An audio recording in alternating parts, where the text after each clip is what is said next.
The search generative experience. It's like an unboxing. We got our hands on it. SEO Twitter was freaking out. Like seriously, everyone's like playing on it, at least if you're a US SEO. Sorry for all the FOMO, but so many answers, so many questions. Did it exceed expectations? Did it underwhelm? So many hot takes. I'm literally going to show you what it looks like, all the ins and outs. This is a fun episode, a little different, but we are going search generative experience hard. Let's get it.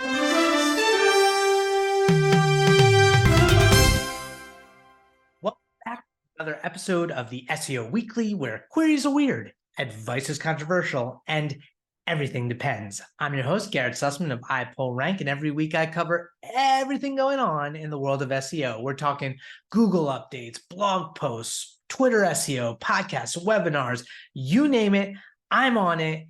If you're into this stuff, please subscribe to the channel, give us a like, leave us a comment, share on the socials. I genuinely appreciate it. We had a bomb go off last week in SGE, and I cannot wait to dive in. Let's do it.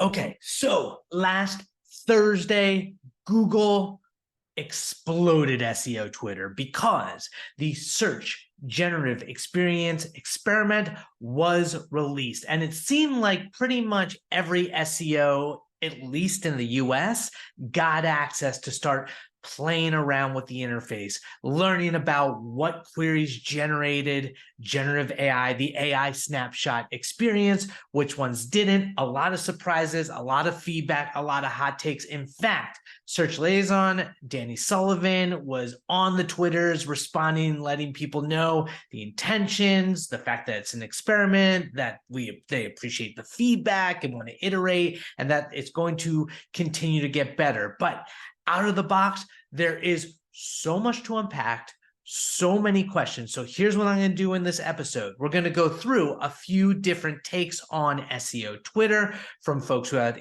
access and playing around with it. And then I'm going to show you my own personal experience going through a variety of different queries, takeaways, what you should know, what you can expect, with the main caveat that this is an experiment and it is going to change. And it is far from perfect, whether it is underwhelming or meeting your expectations or blowing your mind. We are literally in week 1.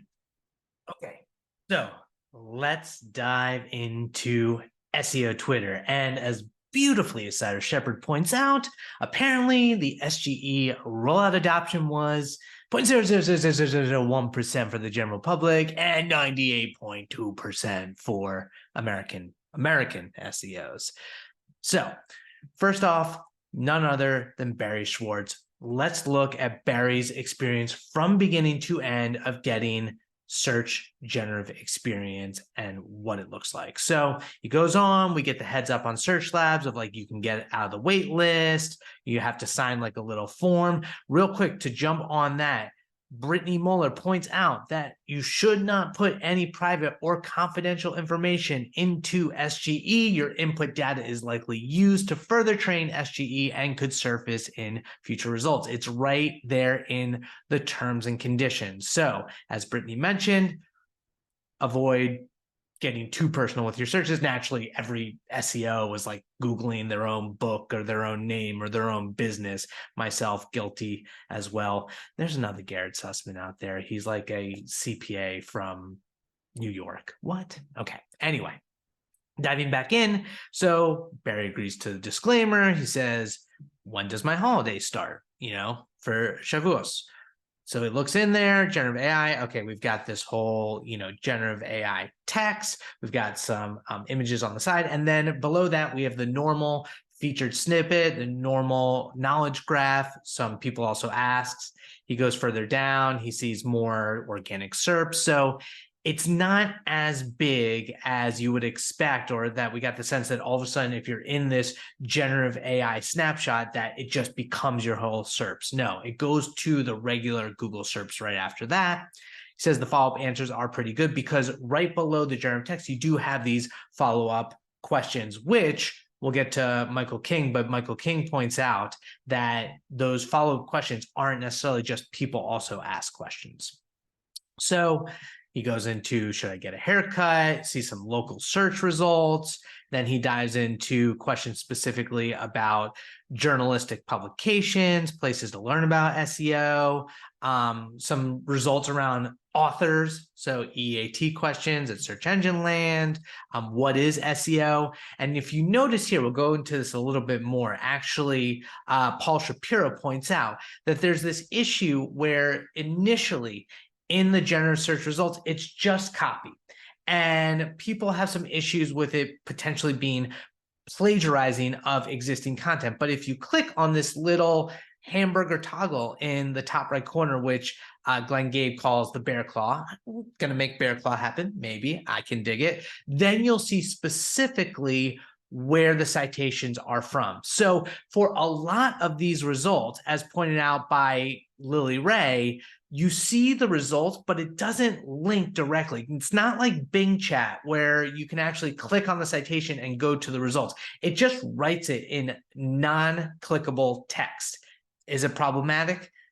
I don't know. Will it change?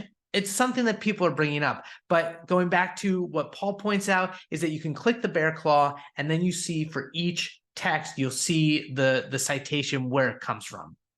So going back to Barry's investigation for how-to queries, you'll see kind of what is in essence the featured snippet show up, but it's pulled from these top 3 results typically.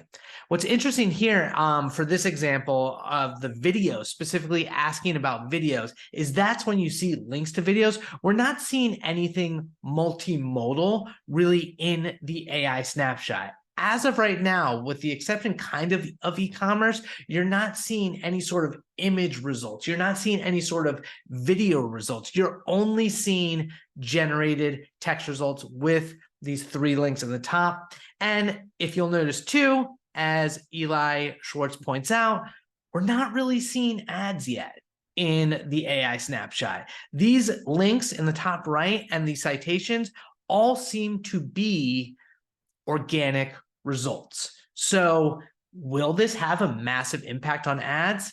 It could. Honestly, I don't think this will ultimately be the way it always is, because you'd imagine that the ads don't appear above the results, above the AI snapshot, then Google could stand to lose a ton of money. That said, back to Barry. So he goes through, some your money, your life. Remember, originally we were told that we were not actually going to see AI snapshots show up for financial advice, for health advice, but here we go. We see for what medicine do I take for a headache, specifically medicine for a headache. And we're seeing these results come up with specific recommendations. It comes up now. So here's the other interesting thing. The AI snapshot does not show up for every single query automatically. For some, when it feels like it is not appropriate, you will see this, here are some results. It's not always automatic either, because sometimes it will actually tell you to generate results, or you'll have the option to generate results. So it's not automatically the AI snapshot. You will see this option to generate results.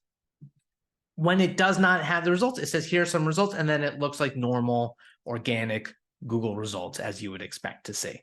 So it's interesting to see what it chooses as appropriate for the AI snapshot and what is not appropriate for the AI snapshot. Also show it's not even just your money, your life where they don't show up. Sometimes if the query is too much of an opinion, I found, or too much of a long tail query in depth, it won't have good results. And so it'll just give you your normal search results. I'll show you when we dive into what I was playing around with. So some more health examples. Actually seeing some of these snapshots come up. Interesting.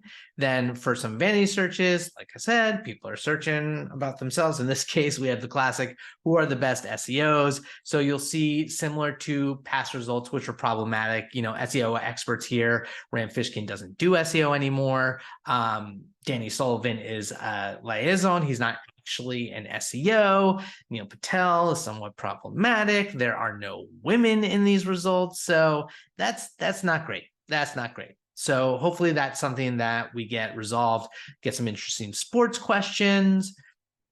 So you'll see for a lot of these that a lot of these are just lists. There's nothing really super dynamic. That said, I do have a couple examples where I did see some dynamic that I'll show you when I get to my own investigations.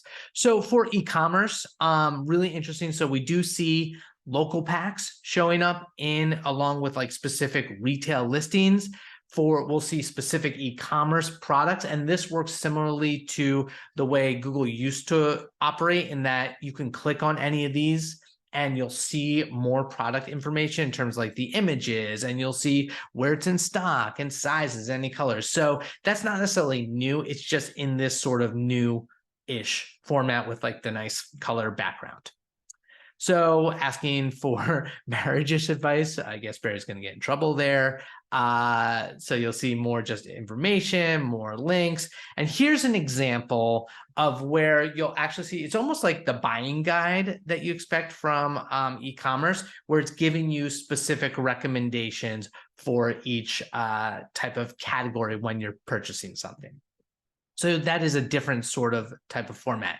It won't give them weather, just gives the normal like weather pack. It's not giving any sort of like opinions about the Mets are good. It does have a couple of articles there. And then for any of the other like major really built out features that they have, like these sports scores or some of like the calculators that you'll see, they're not included in the generative AI results. They are just here are some results and then the normal appearance below them. Politics gets interesting. It tries to avoid it for the most part. I'll show you, there's actually a result for who's running for president that is a different actual AI snapshot. Financial questions, super limited. The mobile experience is like similar, but different. More mobile examples that I'll get into, real estate, etc. So check out, Barry wrote a whole post where he goes into a deep dive. Now, Michael King also took a look. Now, the interesting thing, keep your eyes peeled, Mike is making this proof of concept of the search generative experience. He was looking at the patents about like real augmentation, retrieval, and he's writing a blog post up for that, but actually is building out an example. And then obviously this drops. And so he looks into it. And some of his interesting takeaways are just about that. It takes some time to generate the results. It's not instant. It takes a few seconds where you'll see kind of a loading bar. Ironically, where Google is all about core web vitals, getting these results, it makes sense that it would take some time, but it is kind of funny. That said, it's kind of what you would expect for generating these results, compared to, for instance, GPT-4, that takes some time too, but it does move a lot, feels like a lot faster from time to time. Then it shows, Mike goes into how the results are cited. One thing that he tested, which was really interesting, is like you could do up to the n-gram. So up to 32 words is the limit before you run out of space. He did a query that was like 40 grams and didn't trigger the n-gram limit. But the response was actually really bad. I'm going to show you some examples of when I saw really bad responses. And sometimes the results just aren't great. So in this example, he wants the hours for a restaurant, and it gives this whole AI snapshot that isn't the quick look hours that you'd be looking for. So beyond that, Ross Hudgens did a query example, and he said content strategy examples, and he found a list that he said that just they're not content strategy examples. And at which point Mike responded, Google Gigo, garbage in, garbage out. To which point Ross is like, are you saying my queries are garbage? And Mike's like, no, that's just what the product should be called. I'm on him. I'm with that. Some of Lily Ray's takeaways, it does seem to answer your money, your life queries as we address, but it is kind of cautious. It does have these disclaimers throughout so it does, as we mentioned, have text that references studies and research, but it doesn't link to them directly. So that's probably problematic. The text doesn't link, but usually it has the citations when you open up that bear claw. The color relates to the subject matter, that there are 4 organic results linked at the bottom, and that the feature snippet still appears below the results. So you'll actually see the generated text, and then a lot of times you'll see the feature snippet right below there.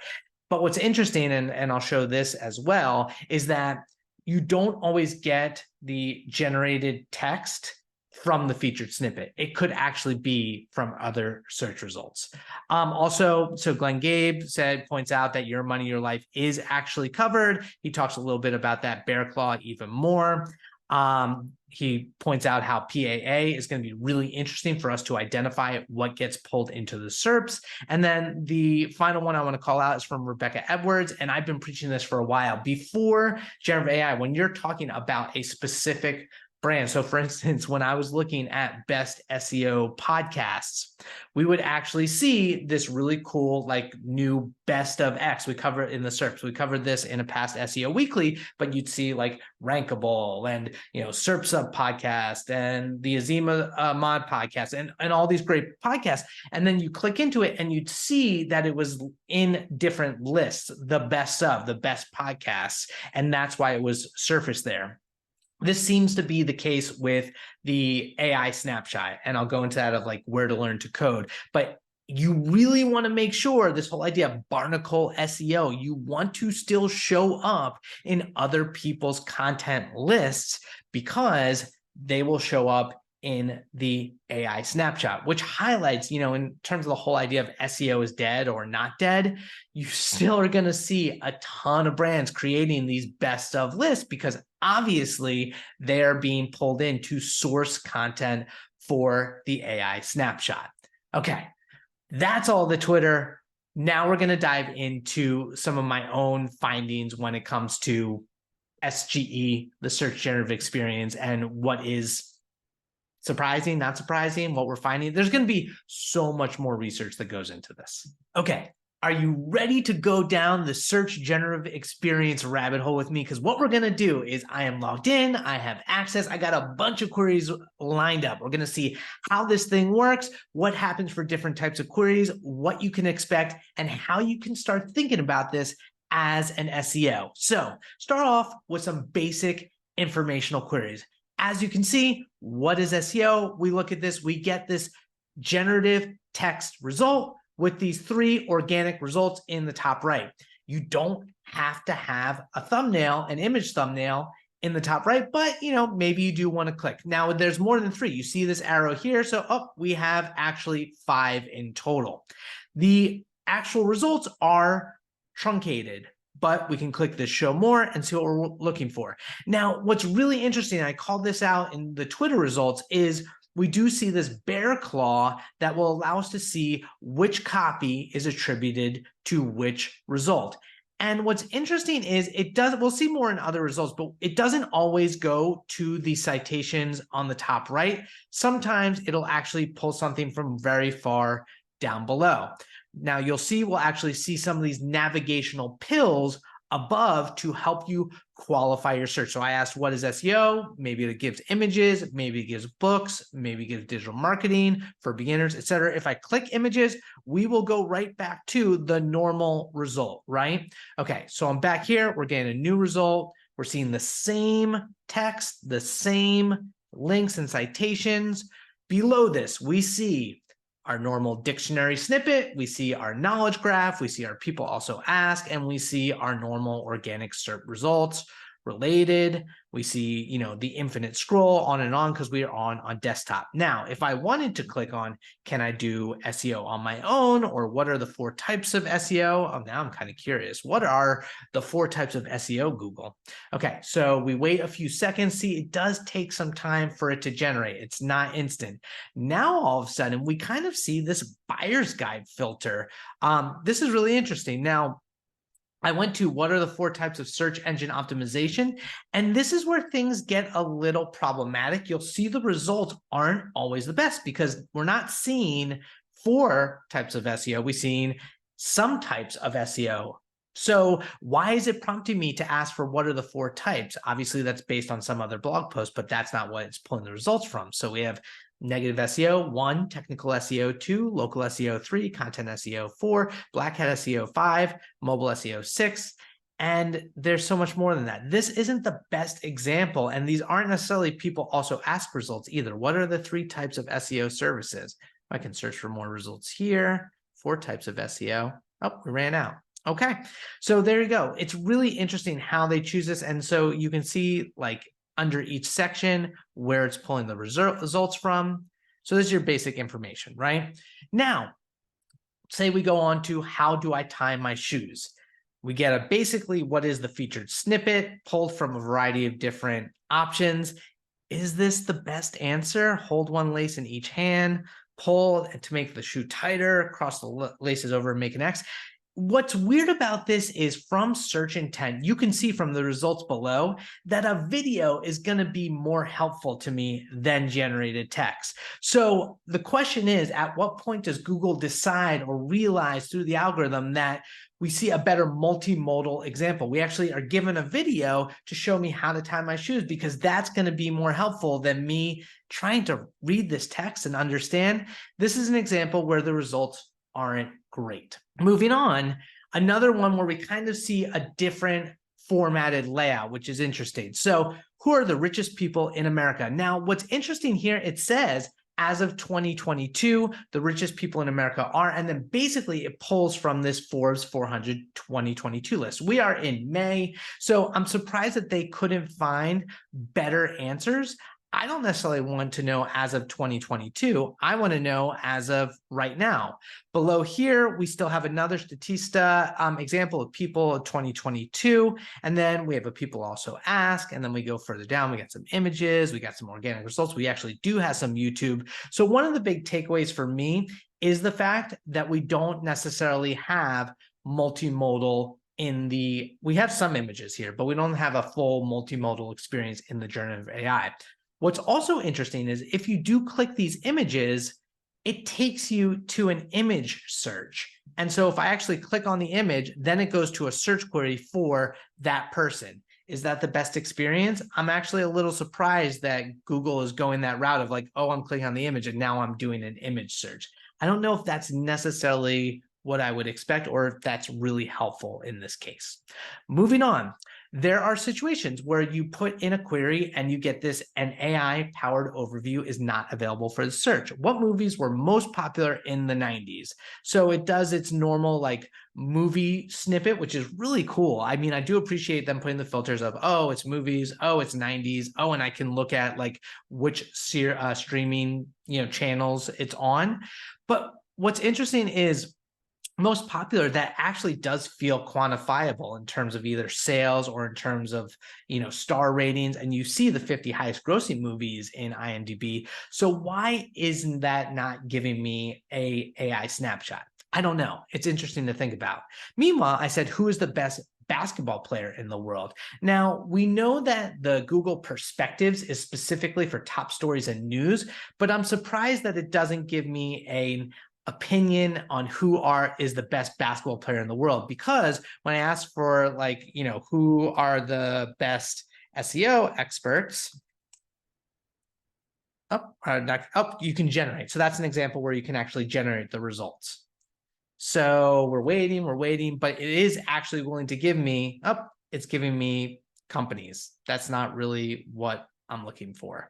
Who is known as an SEO expert? Here we go. We're going live down the rabbit hole, seeing where the search generative experience. Okay, we've got Zami Zaif. I actually am not familiar with Zami. Brian Dean, Rand Fishkin. Interesting. So moving on, we've got your money, your life, financial questions. And so we thought that we weren't going to get those types of answers as an AI snapshot. Well, boom, here you are. What's the national interest rate today? The current Federal Reserve interest rate on federal funds is 5% to 5.25% as of May 3rd. Okay, so that's not today. It's giving me the best answer. And then you'll see right below, it has this label. This is not a professional financial advice. Consulting a financial advisor about your particular circumstances is best. When we hit the bear claw, we're getting this from the Motley Fool. Then we're getting the Money in US News in terms of like, this is the highest rate since more additional information. The average 30-year fixed mortgage rate is 7.15. We get that from Bankrate, a couple other bank rates. So it's really interesting how this is working. And then you see the actual featured snippet from Bankrate down below, and it says today's national mortgage interest rate trends. So it's not exactly what I'm looking for, but those are the results that Google is giving me for a your money, your life query. So one thing I wanted to call out too for some of these like examples of informational queries is you do get bad results sometimes still. Like they're trying, but it just didn't understand what I was asking. And I wonder if that's as Michael King said, garbage in, garbage out, where I'm providing the wrong type of query and I get the wrong types of results, or if MUM and the natural language processing just doesn't get what I'm asking. So in this case, I'm asking what new SEO blog posts were posted last week. And here are some new SEO blog posts from last week. Okay, well, this isn't what I want at all. It's not helpful. It's not telling me what the posts were. I was trying to do this for the SEO Weekly, to be able to use the search generative experience to give me a little help in curating content ever since Twitter removed the API and Sparkturo trending is gone. It's not helpful here. This isn't, and it's actually saying, here are some new SEO blog posts from last week. First-hand experience on a topic, satisfying, helpful content, SEO automation. I don't think this is the case. And what's interesting is when I do the bear claw, it shows me that it's taking me to blog posts that just have 121 blog ideas. So that's not really understanding what my query is. Generative AI is not getting it right in this case. And to be honest, there's nothing from this results in general. Like Google just does not get this query. What new SEO blog posts were posted last week? Moving on. So another financial one. Are we in a recession? Show more, similar sort of situation. There's actually no real label here about this advice is not good or whether it's good or not. So here we're actually getting a your money, your life, and just a financial response and just links to different articles. So interesting how that works. Moving on to health and medical. What do you do if you hurt your back? Remember, we were surprised to see that the AI snapshot is actually coming out for health-related queries. So this is something very health-related, and it does have this is for informational purposes only. This information does not constitute medical advice or diagnosis. It does feel like it is actually like a featured snippet, the way it's formatted, but if you look below, you'll actually see that's not the featured snippet.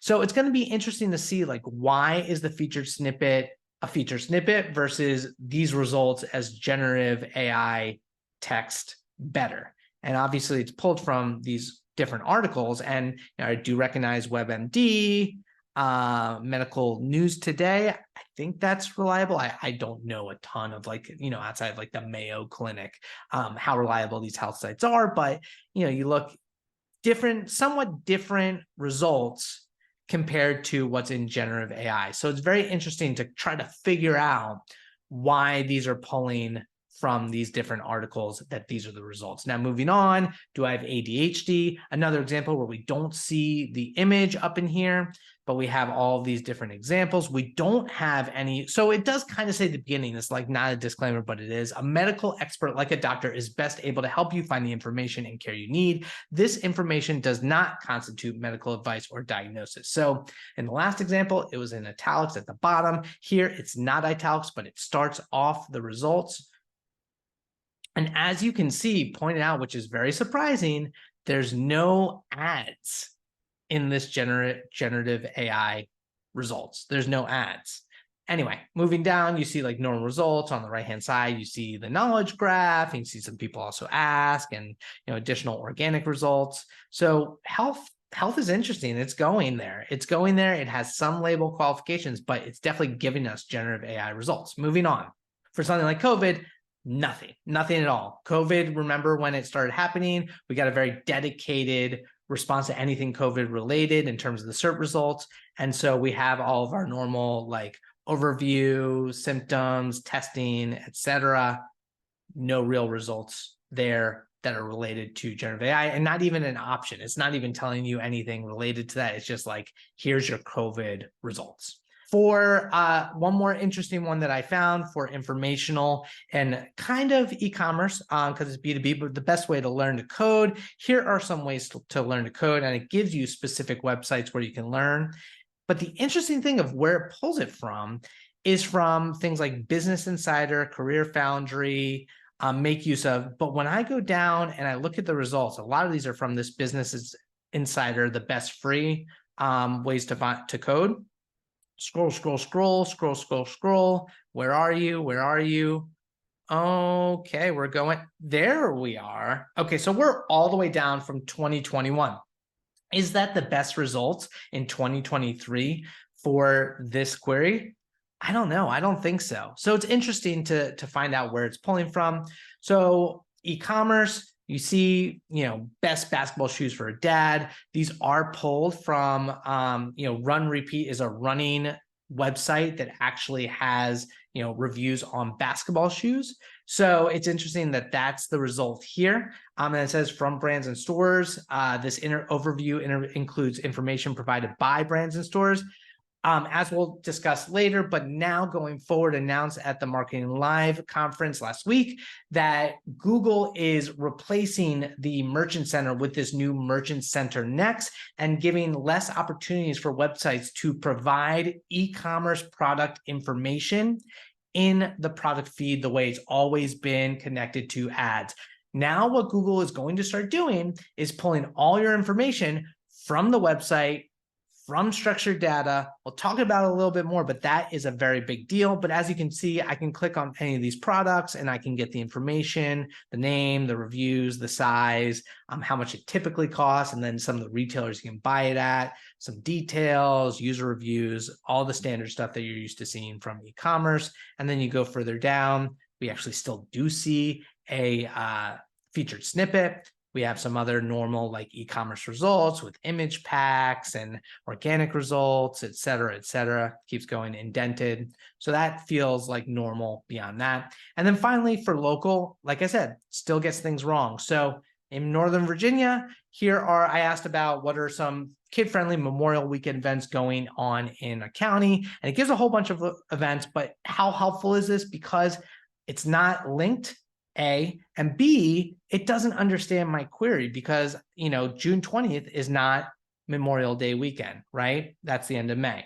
So ultimately, I would say with this search generative experience, I want to caveat and remember, we are at week 1, right? Google probably rolled this out a little prematurely due to some of the pushback and the, getting beat to the punch by ChatGPT and ultimately Bing.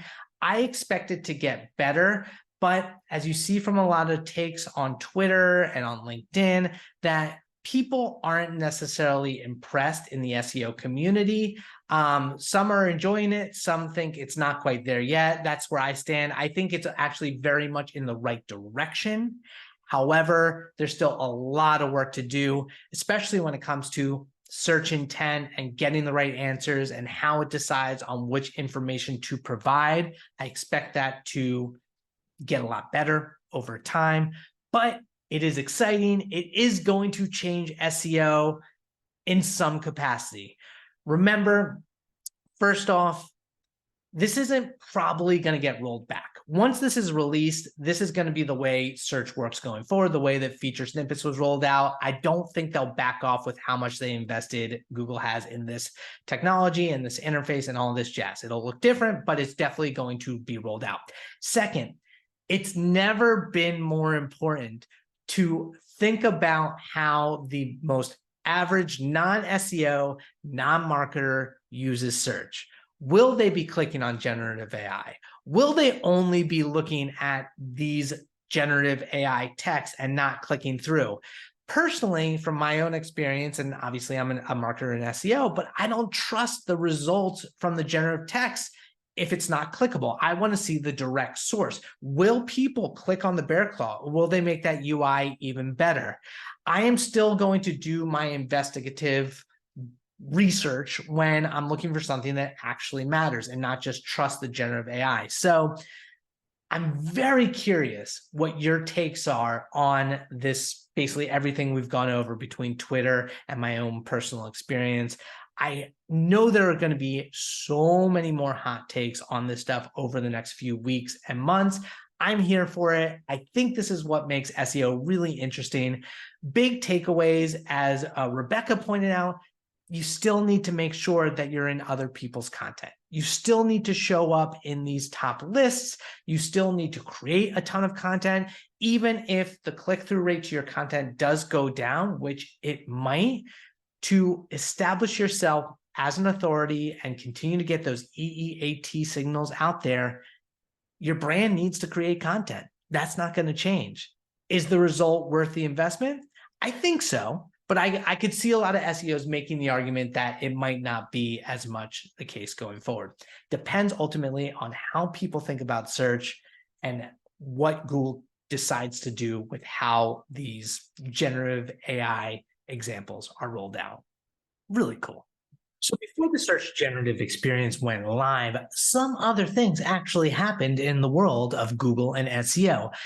They last week released, well, they kind of announced this whole idea around a topical authority system. Now, at first, it seemed like it was new because they're all like, we developed a system that would, identify topical authority for news results. But very quickly, after yours truly and a few other people were like, new system alert, Danny Sullivan was like, no, we're just letting you know transparently that it exists. But in essence, what it does is it does take into consideration topical authority for which results show up in top stories for news-related queries. For instance, it will consider how notable a source is for a topic or location, influence and original reporting, and source reputation. So, for instance, if there is a financial-related story, chances are they're going to try and pick a financial publication that's reputable, that's reported on it before, that's doing original journalism and reporting, so you get the best result. Makes sense. Now, remember, we are starting to see some of these perspectives appear in news results as well, which is completely unrelated, and yet feels somewhat related. Perspectives are just different opinions that appear below the original top stories. We should be seeing that more. And there is speculation. It's hard not to speculate that these topical authority systems or perspectives will appear in other non-news related query in the future, but Google has not said anything explicitly about that.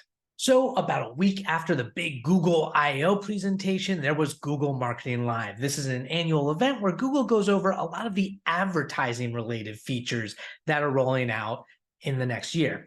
This year, naturally, was heavy on AI. We're talking generative AI images, text, targeting. All of that is really coming to the ad experience, as well as the way ads will potentially start to appear in SGE as well. Now, what was really interesting from an SEO perspective is the release of the Merchant Center transitioning to what's called Merchant Center Next. For those of you who don't know, if you are in e-commerce, typically you would need to depend on the Merchant Center feed in order to make sure that your products showed up in both the shopping organic search and then getting some of those rich snippets that appear in your search results.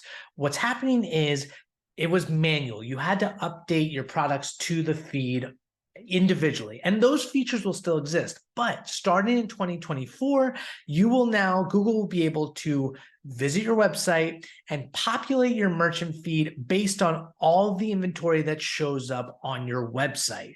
So what does this mean? It means that it can make it easier that, for people who aren't necessarily that tech savvy, that Google can pull your products. However, I anticipate it could lead to some serious issues between retailers and manufacturers. It's that much more important to pay attention to the structured data and the content that lives on your website that talks about your products, because it's going to go into that Merchant Center next, and it is going to influence the search results, both paid and organic.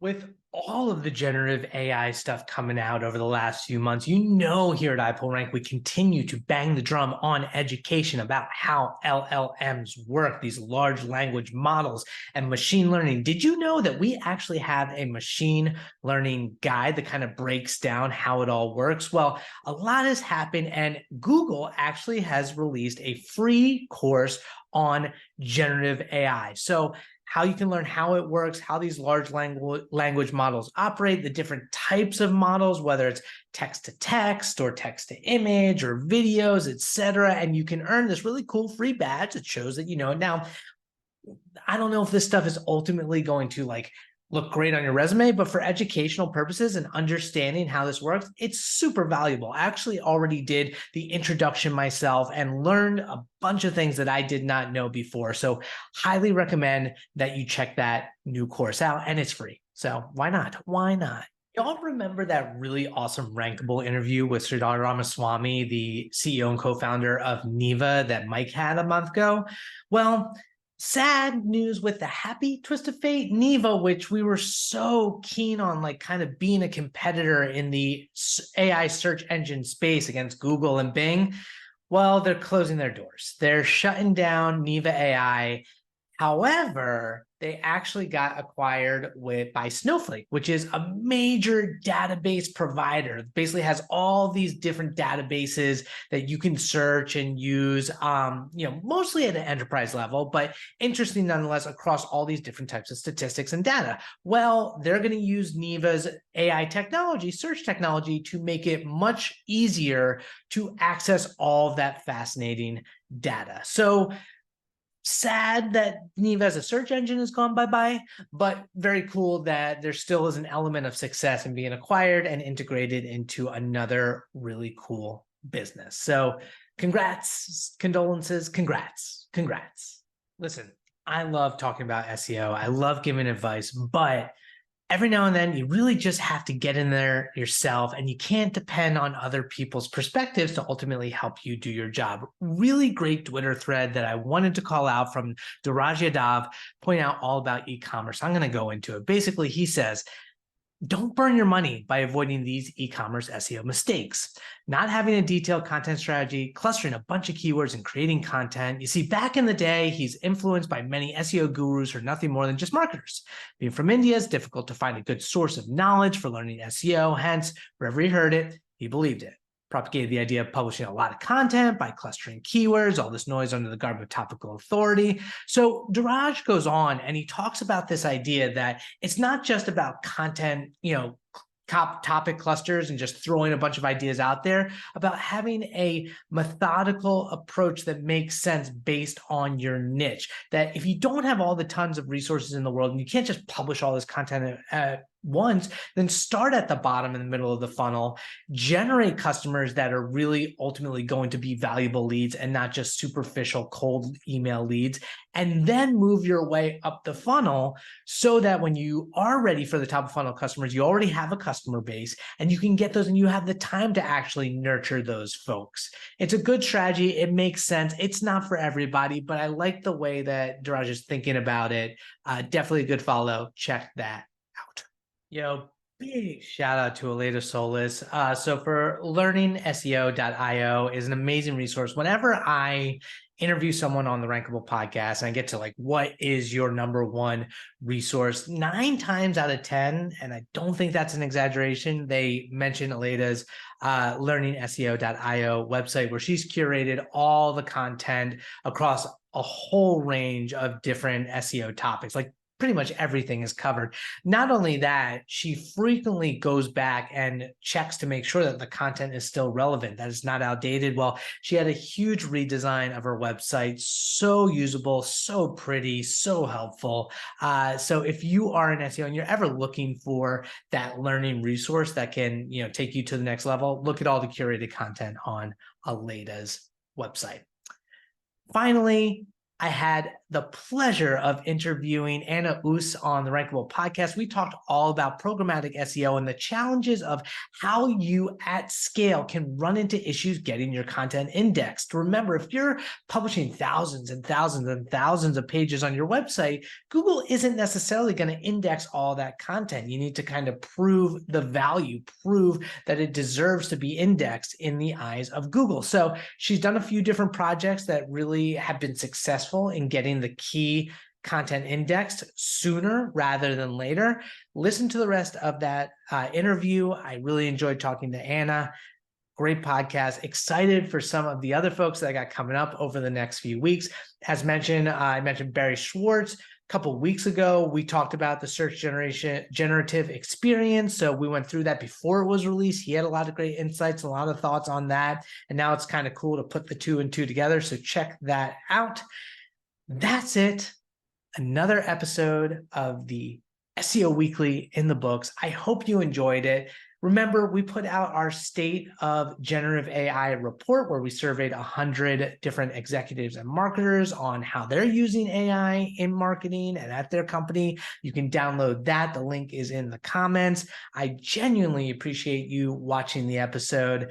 I hope you have a great weekend. Remember, Memorial weekend. That's why this came out Tuesday. Hopefully, we will get back to our regular scheduled program on Monday.